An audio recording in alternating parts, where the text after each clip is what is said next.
Some lessons for the future can be found by looking at the past. And now we seek to learn from a historic career, one that continues to grow. On this episode, we're in New York City with one of the giants of CBRE and our industry to talk deal making and more. As we continue our survey of places that are shaping tomorrow's cities with a leader whose work has helped to shape the city as it stands today. I think we're going to see a transformation of the world we work in here in New York over the next 10 years like nothing we've ever seen in our lifetime. I think we'd have to go back to the 1920s to see what we're about to see. And that requires being able to look at what exists and then imagine something completely different. That's Ann Tighe, Chief Executive Officer of the New York Tri-State Region for CBRE. Over a career that spans more than 40 years, Ann has emerged as one of the best networkers in our business.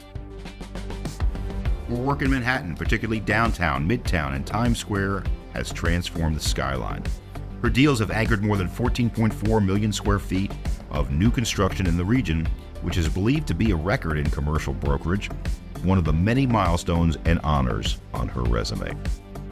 Coming up, our sit-down with Ann at the annual conference of the Metropolitan New York chapter of the Appraisal Institute, where she was a featured guest.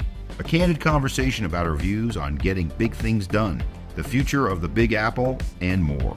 I'm Spencer Levy, and that's right now on The Weekly Take. Let's welcome Ann to the stage, please. And what a privilege to see all my appraiser friends. Ann, always a privilege to have a conversation with you. If anybody knows about value, it's you. It's how to create that value. And I might even go back to your own bio, because in your bio, before you started in the commercial real estate business, you were in art history was your major. And I would suggest, and I would love your point of view, that is really helping you not only today, but more today than ever before, because of the creativity that we need today to move through what has been a difficult market. How do you see it? You know, it's funny. Spencer and I, obviously, in preparation, talked about getting together. And I said, I'm not sure what my message is to my appraiser colleagues in the industry, because so much of your business is looking back at something and assessing, what are the comps? Where did this come from? How is value established? And if I look at my own career, it's about convincing people about what the future of something is going to look like. And that actually comes to the visual part of it. Because to Spencer's point, and I think you're going to find this increasingly when we talk about where the market is and where it's going, I think we're going to see a transformation of the world we work in here in New York over the next 10 years like nothing we've ever seen in our lifetime. I think we'd have to go back to the 1920s to see what we're about to see. And that requires being able to look at what exists and then imagine something completely different. I think you go all the way back to the 20s. I'm going to bring us a little bit closer to fast forward to the present. Two areas that you saw something that others didn't. One of them was Times Square. The other was the post 9/11 downtown area. How would you compare the work that you did in both of those areas, transforming them to where we are today? So in a very interesting way, maybe whatever the moment you're in, because you don't know the outcome, always seems more challenging than the past, if you know what I mean. Again, many of you probably aren't old enough to remember how derelict Times Square was for such a very long time. By the way, not doing so great today either, I might add. That's a whole other conversation. Sort of, has Times Square peaked? How do we bring it back to it at its best moment? Actually, this is an interesting side note. I've done a fair amount of nonprofit work in my life, philanthropic work that interested me. And when I came to New York, I got on the board of something called the New 42nd Street. I used to work at the National Endowment for the Arts in Washington back in my art history days. So I knew a lot about grant applications and reviewing grants, et cetera. And somehow or another, I got appointed to this board. And when I joined the board, I ended up learning all this stuff about the benefits that were attendant to Times Square, what the possibilities were in terms of development. Nothing had happened at that point. I'm proud to tell you that in 1996, we closed the first new construction deal in 10 years in New York. In the 90s, no office buildings got built, zero. And it was what was then called 4 Times Square. I don't know if you realize this. 4 Times Square is no longer called that. It's 151 West 42nd Street, because when TikTok was doing its lease there, 4 is death number in Chinese, and TikTok said they wouldn't do the lease unless the building name was changed. That's why it's no longer called 4 Times Square, although it will always be that in my heart. But in any event, we started with 4 Times Square, and I must say, as with all such things, when you're transforming a neighborhood, momentum is everything. And what happened after 4 Times Square, I remember when the Rudins were doing 3 Times Square, they used the same architect. Douglas Durst said to me, are they going to take some of my family members as well? They had our same architect, same construction team, etc. And it rolled. I'm also happy to tell you that I did the last building of the Times Square redevelopment, which is the New York Times building, which probably was the most complex deal I ever did, and I represented the New York Times in that one. So what I would tell you about that period, it was establishing the neighborhood as having the potential to be a safe neighborhood where people would want to go to work every day. It was hard for people to envision that in the 90s. The World Trade Center was harder than Times Square, and it was harder because for the first 18 months after 9/11, nobody believed anyone would want to be in a tower in New York City ever again.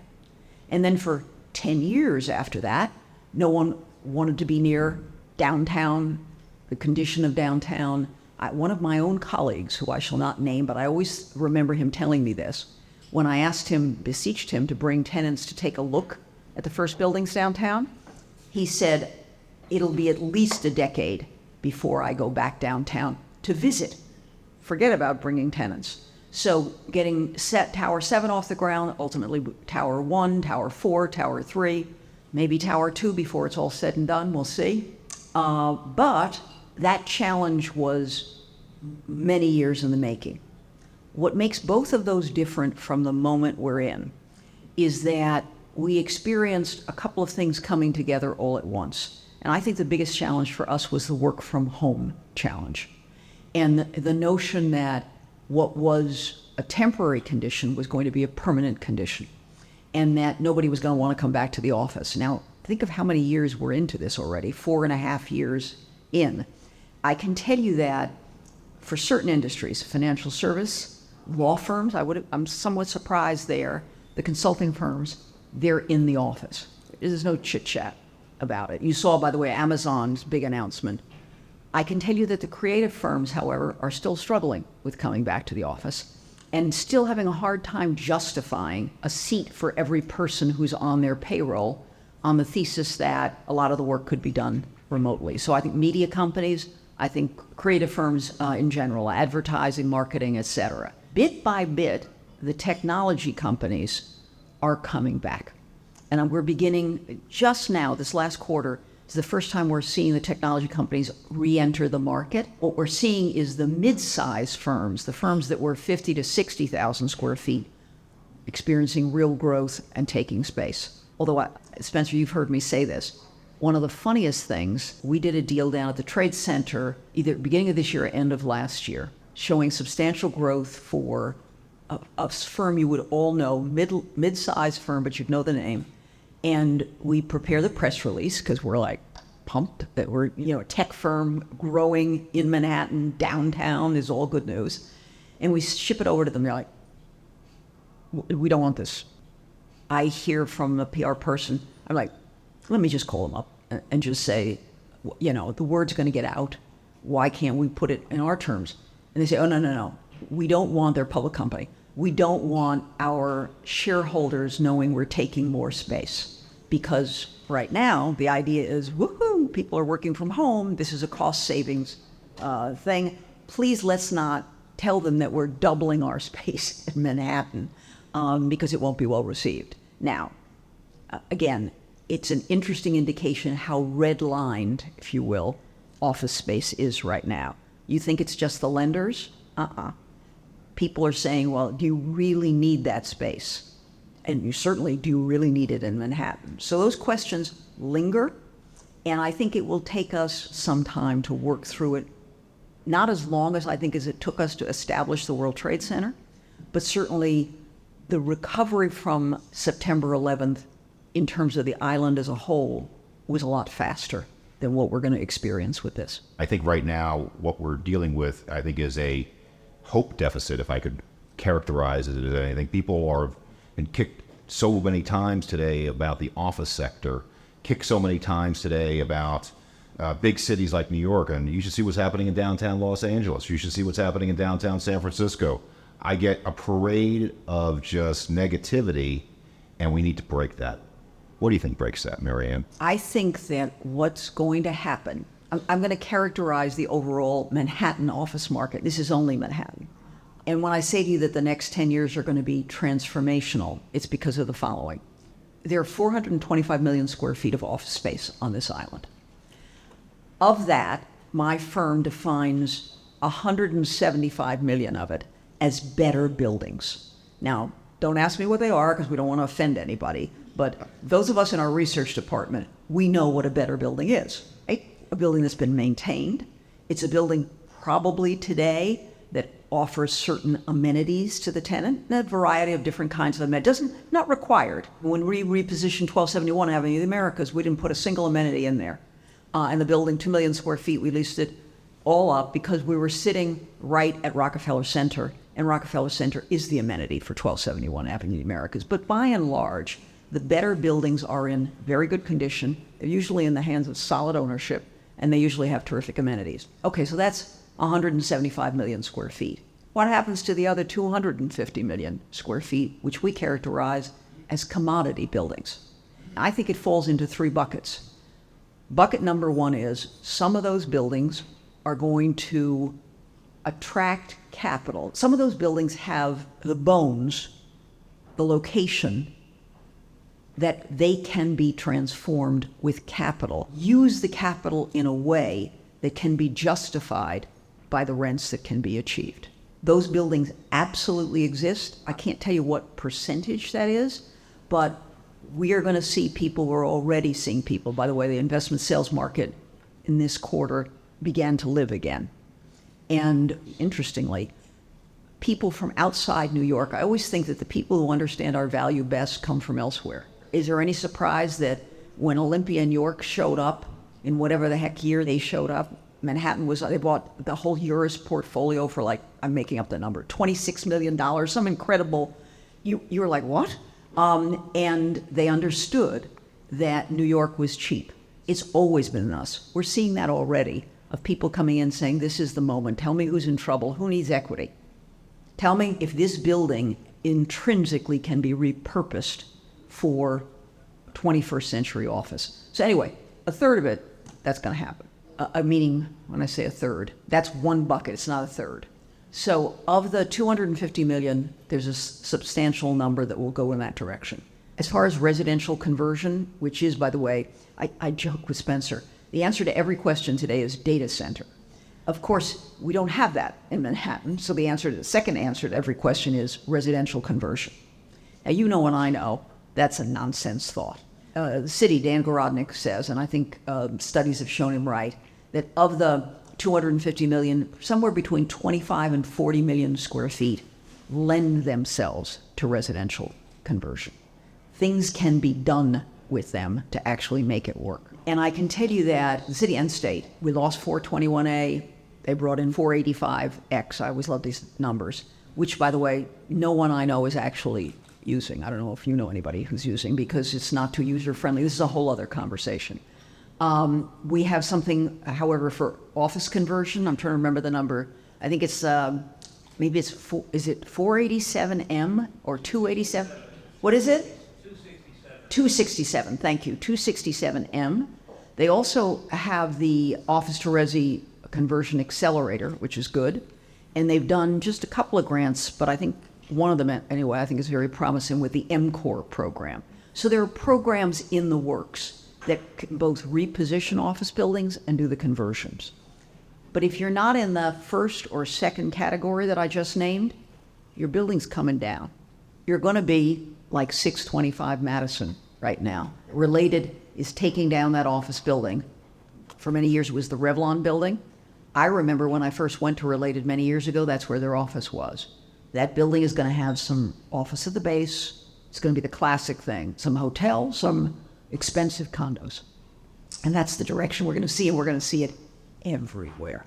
By the way, and in some very funky locations for residential, locations that I ask myself, would I actually want to live in that location? But I'm thinking like a local. And people from other parts of the world might well embrace some of these locations that are right in the heart of the business district.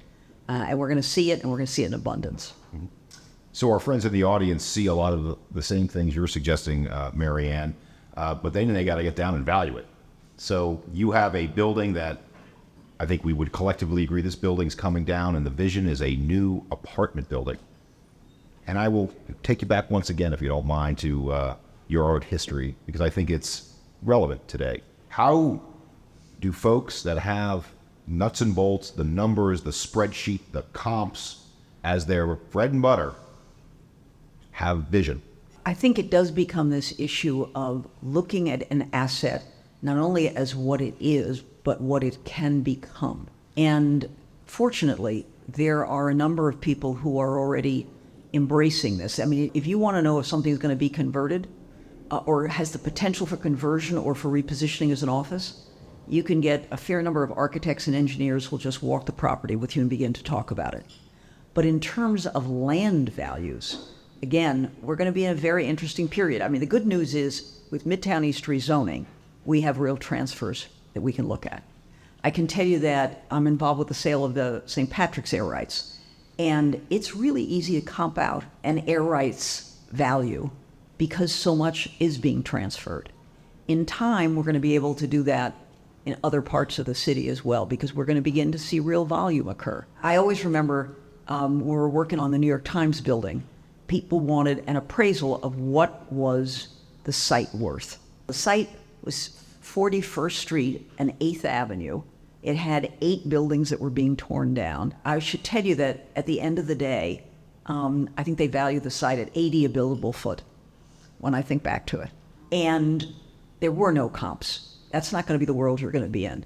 But it also does require you to start using your imagination when you look at buildings, because, I mean, I'll give you the one that I couldn't begin to imagine how to value, which is the Chrysler Building. We all know what's going on with the Chrysler Building today. Cooper Union has taken back the keys. It's a ground lease building, landmarked inside and out. I officed there. That was where Edward S. Gordon was in the 80s. It was dark then. It has irregular column spacing. The slab heights are really low. And it's single pane windows. And you can't change them because it's landmarked. I don't know what the value of that building is. And those are going to be challenges for you, because there are, by the way, a ton of landmark structures that are out there, and figuring out what their next life is, I have no idea. One of the things you mentioned, Mary Ann, about the 1271 transaction is that you put no amenities into the physical building. I can't tell you how many shows we've had on the Weekly Take, including with our mutual friend and my former boss, John Mechanic, who was touting pickleball courts at one of the buildings he's doing here in New York. And I'm like, John, I love you, man. One pen. It's awesome. There may be more to New York than pickleball. But Mary, I'm going to quote you as on the show. You said the number one amenity in New York is New York. What is New York? Oh, I think New York is fundamentally, if I've learned anything in all these years of business, what attracts business to New York? The people. And the fact that we have people of such incredible diverse backgrounds and interests that you can have the most arcane piece of knowledge that you need. I mean, when I think about some of the crazy things over time, like any crazy thing you need, by the way, in all manner of things, I'm not just talking about obviously real estate, but I'm talking about you name it. There will be somebody in New York who not only is this their life's passion, but they're part of a whole community that they can take you and you can meet, a whole gang of people who are like this as well. The first thing is this incredible breadth of knowledge, talent, if you will, experience. It's extraordinary. The second thing is our complete comfort with people who are nothing like us at all, right? New Yorkers hardly ever look askance at anything.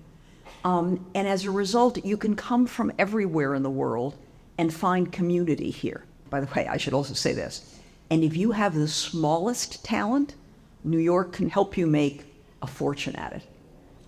I'm telling you that it is a really interesting thing that we do also value people who are excellent at what they do. And I'm, again, for those women in the audience, I hate to do this to the men.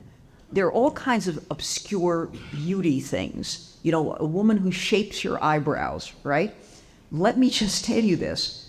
These people buy houses in the Hamptons because of what they make in New York City. I mean, again, these are crazy things, but it's the city's ability to embrace talent, to figure out how to make the most of that talent. And then I do think also the very international flavor of the city. I remember when we were doing the Spotify deal down at the Trade Center, and they're headquartered in Stockholm. And I remember asking the CFO why they had picked the Trade Center. And he said, because it has direct connectivity to Newark Airport, which is where the Scandinavian airlines fly from. So I'm like, oof, I wish I'd known that before we negotiated the lease, right? I mean, right. And then I said to him, but then tell me why you picked New York for the, again, think Spotify. Wouldn't you think like LA or someplace of that sort? And he said, you can get really good Swedish food here. And I remember laughing and knowing, by the way, I was sure he was absolutely right. But the idea was that the community existed. They didn't have to create it.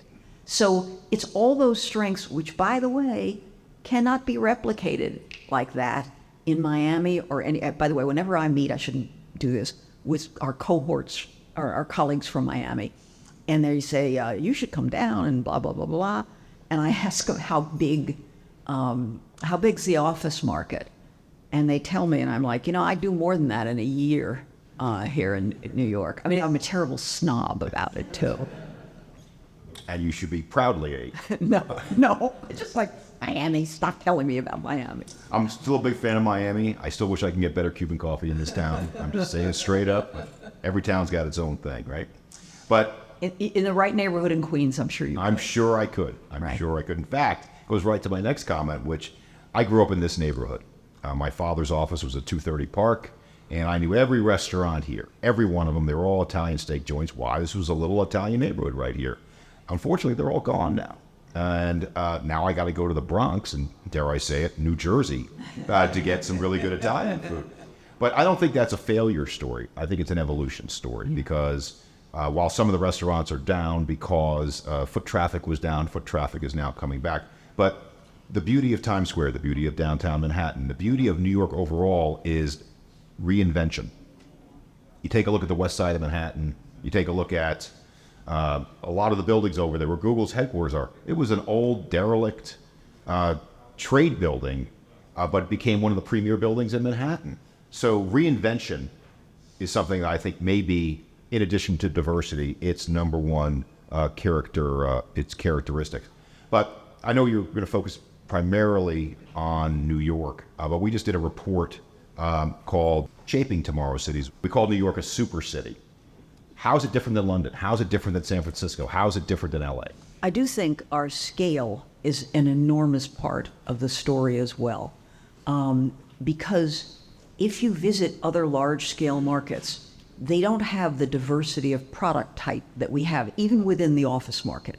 So that if, for example, you're attempting to do a studio complex, if, for example, you need certain size trading floors, if you want major convening space, you can make things happen in New York that I think are probably more challenging in other cities.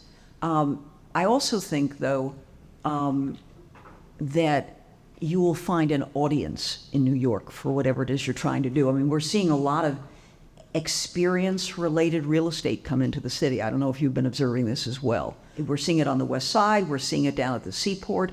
We're seeing it in a variety of locations, people looking to create these experiences that, ever since the Van Gogh experience did so well, et cetera, et cetera. So you're having now requests for like cavernous space that you ask yourself, what do you need it for?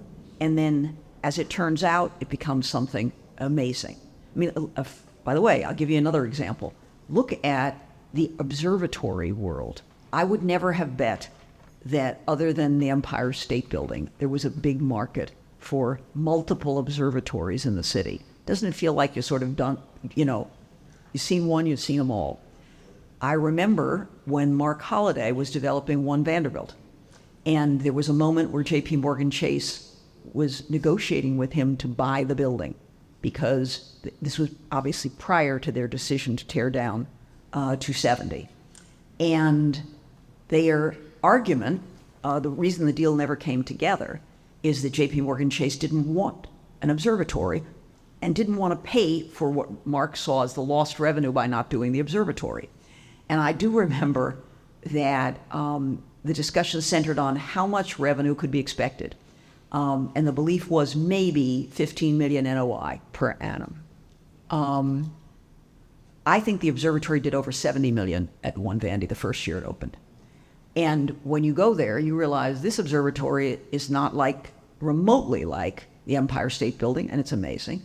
And it's not like the one at Hudson Yards, it's not like 30 Rock, it's not like One World Trade Center. And all of them have a market, to the point where, by the way, Mark is actually rolling out these observatories. He's signed a lease in Paris to do a One Vandy type observatory there. So the idea of the scale of the city, the number of people, the number of visitors, the amount of space, allows you to incubate these ideas that obviously have resonance way beyond a local market, or certainly way beyond my limited view of, can you make an observatory that people actually want to go to? Apparently the answer is yes, if you're clever enough. Mm-hmm. And by the way, I do want to reminisce for a moment. When I was a kid, my grandmother took me to something that was called the New York Experience. And I'm just going to, this is completely off. Who here went to that when they were a kid? Somebody in this room went there. Mary Ann went there. Anybody else? I don't think they're old enough. Well, maybe we're dating ourselves. But New York has always been about these kitschy little things that are, my grandmother took it. We had this wonderful conversation about the theater district. And I remember the first musical I saw. And that's what I feel. I don't think about New York. I feel it. Right. In these types of things. But getting back to the business side of it, I think one of the areas where office is transforming today is the traditional model of the long-term credit lease, huge TI allowances, is still the best way to go. It's the best way to go because it gives you stability and the financing markets will accept it. That's really, I think, the trillion-dollar question. But so many of our office tenants today want something else. They want maybe more flexibility, maybe a shorter term lease. And I know all of these things give concern to our friends here in the room, say, well, we really like the long-term leases with the credit tenant because the short-term leases are worth less. Is that the future? So, interestingly enough, in Manhattan, we are seeing people revert to the conventional length of term. We went through that moment, all of us experienced it post-COVID, get me a 2 to 3 year lease. Again, it was the work from home. I don't even know who's coming to the office. I don't know what our policy is going to be, et cetera. So there was that, you either did a short extension, you found some sublease space, whatever it was. I can tell you that the vast majority is now 10, 15. Actually, I just renewed Christie's. So I did a 25-year lease for Christie's in the late 90s at Rock Center. I just renewed them for 25 more years. And why is it that New York has that, which I think you're right, the rest of the country not necessarily experiencing it? It is a bear to renovate space, to create space in New York. It's hugely expensive. You want to amortize it for as long as you can. And most executives say, I don't want to do this again in my career. Okay, I'm done with this. And so we do here tend toward that. Now, I should tell you, I am not seeing, there are things that had historically been corrections that as the market strengthened.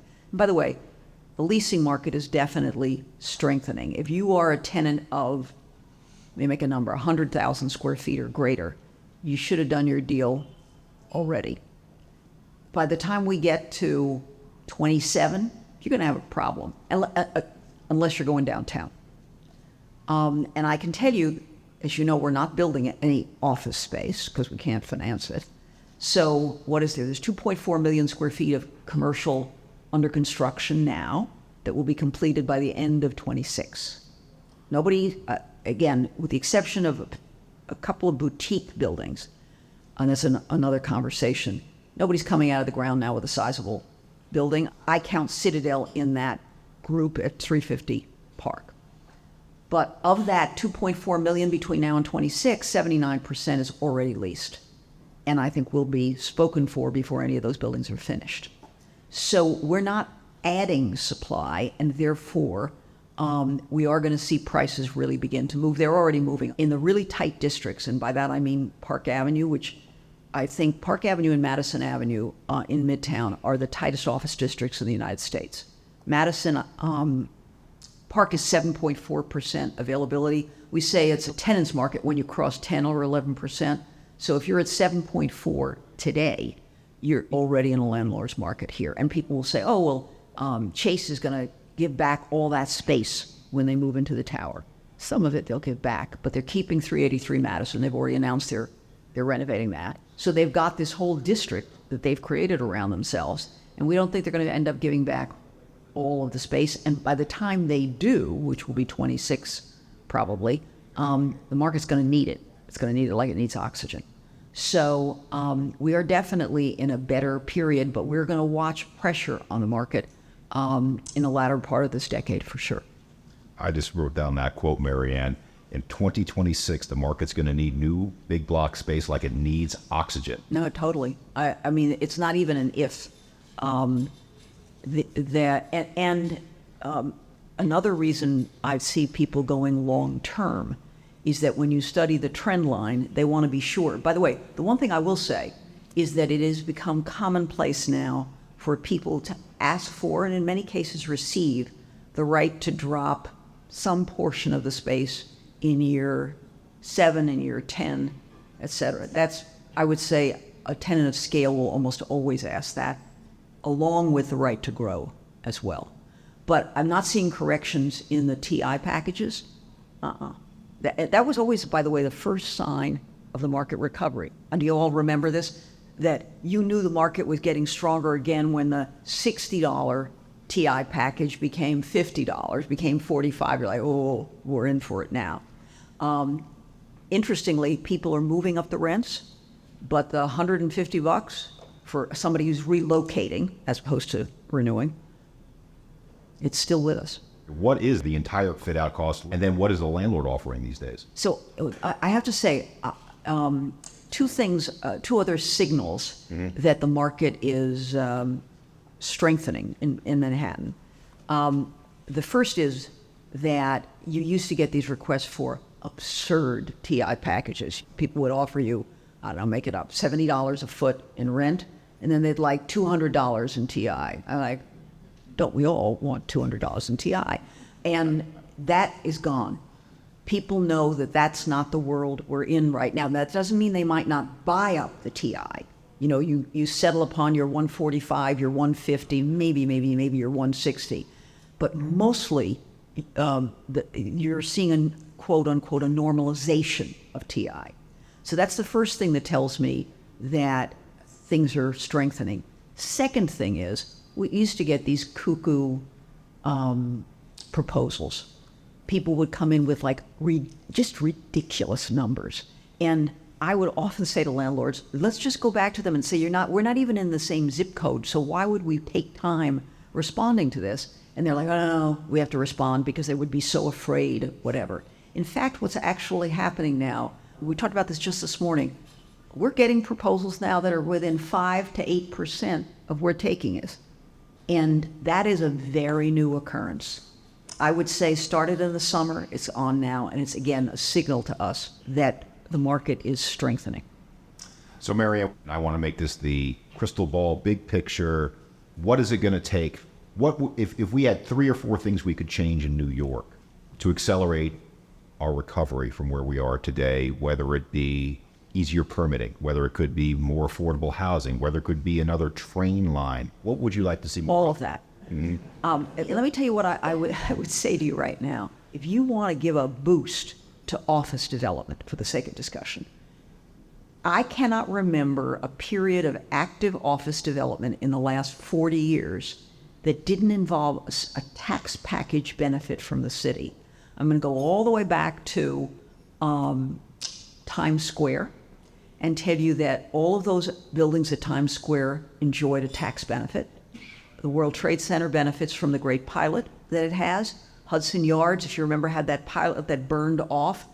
You couldn't get construction, you couldn't get the engine of new construction going and building momentum without a tax package. Many of our government officials perceive a tax package as a giveaway. And the example I always give on this topic is the New York Times building, the last building at Times Square, where I think 8 buildings were demolished to make that building. The last year of taxation for those 8 buildings was, the collective taxes were under $1 million. The New York Times got, since I negotiated, I'm going to brag on it, one of the great tax packages of all time.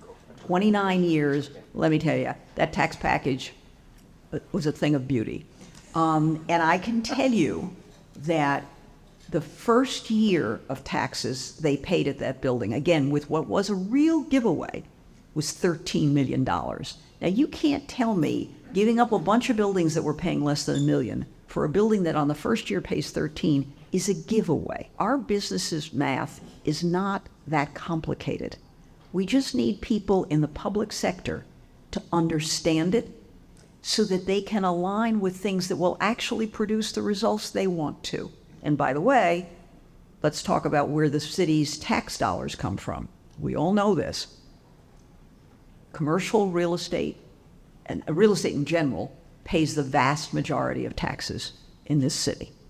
And as a consequence of that, we need to keep that sector strong because it affects everything: schools, fire, police, et cetera, et cetera.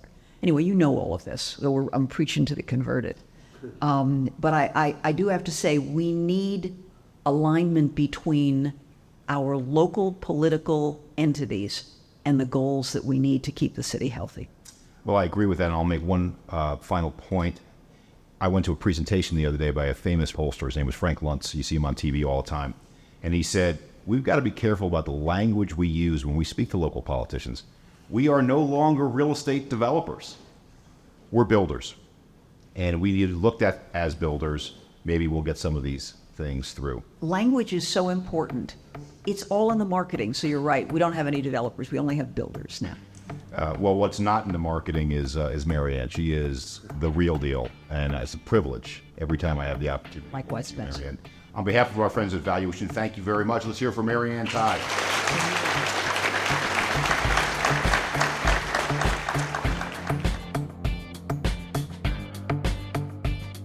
If you'd like to read the full report, Shaping Tomorrow's Cities, that's available on our website.